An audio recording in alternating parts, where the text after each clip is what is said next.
Hare Krishna. So, according to the Vedic principle or Vedic culture, there are 4 Varnas and the 4 Ashramas. The Varnas are the Brahman, Kshatriya, Vaishya and Shudra, right? And the Ashramas are Brahmacharya Ashram, Grihastha Ashram, Vanaprastha Ashram and Sannyas Ashram. So today we are going to discuss a little bit about the Brahmacharya Ashram, right? So scriptures tell us that the first stage of the life is the Brahmacharya Ashram. The youth or till the age of 25, one must practice the Brahmacharya Ashram. Then someone may ask, what is this Brahmacharya Ashram? What do you mean by the Brahmachari? Right? So the Brahmacharya Ashram is the ashram where one trains himself to control the mind and the senses, to go on with the life, or to become a successful grihastha, vanaprastha or the sannyasi. So it is explained by the Yajnavalkya. He tells what is the meaning of the Brahmacharya. He says that karmana manasa vacha sarvavastasu sarvada sarvatra maithuna tyaga brahmacharyam prachakshati. So what do you mean by the Brahmacharya? He says that karmana manasa vacha. Karmana means in work, manasa in the mind, and vacha means in the words. One must abstain himself from sex indulgence, and that is called as the Brahmacharya Ashram.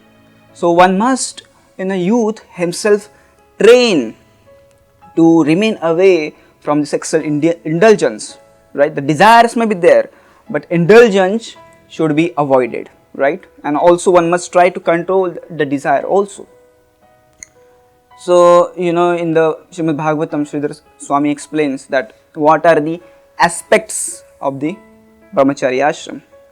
He tells that Smaranam Kirtanam Keli Prekshanam Guhya Bhashanam Sankalpo Dhyavasayascha Kriya Nivrittir Evacha. So who is the Brahmachari, or what are the principles to be followed by the Brahmachari? What exactly he does? So he tells that Smaranam Kirtanam Keli, he does not indulge in Smaranam and does not think about sex life. Kirtanam, he does not talk about sex life. Keli, he does not dally with women. Smaranam Kirtanam Keli. Prekshanam, he does not give a lustful glance at the women, right? Guhya Bhashanam, he does not talk intimately with the women. Sankalpo, he does not make the determination, he does not make the desire to indulge in sex life. Then comes the Kriya Nivrittir Evacha, he does not engage in the sex life. So these are the various principles to be followed by the Brahmachari. But we see in a today's society, where our modern society is totally obsessed with so much sexuality. Day in and day out we are totally bombarded with the sexual movies and the pictures and so many things through the magazine and the media and the billboards. Everywhere you see, you are bombarded with the sexual desires, sexual images. Everywhere there is a sex, right?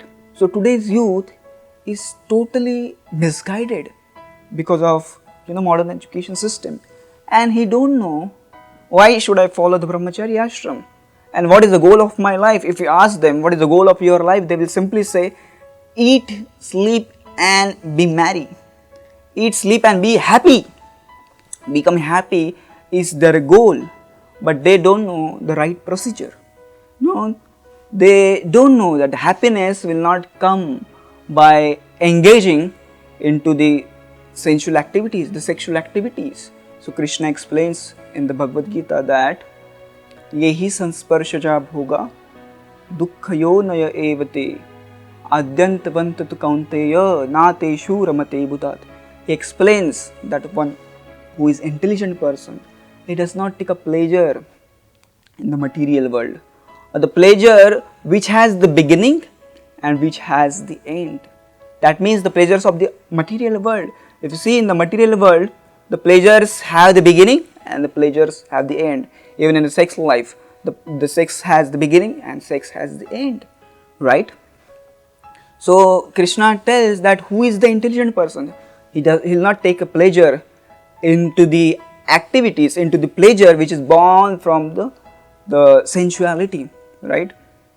Yehi sansparshaja bhoga dukha yoneva evate, because he knows that this pleasure is ultimately going to give me the miseries, right?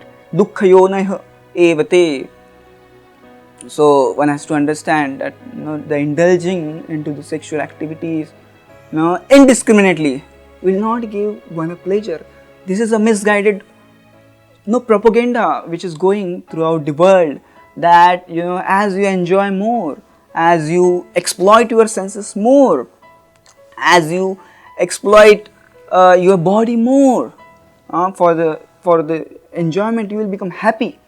But no, more you restrain your senses, more you control your senses, you will become happy. The doors of the eternal happiness will be opened for you. So I appeal to all of you that study more about this celibacy, brahmacharya, self-control, self-restraint, spirituality, and understand what is real pleasure, where the real pleasure lies, in the senses or in the mind or in the spiritual world. Thank you very much.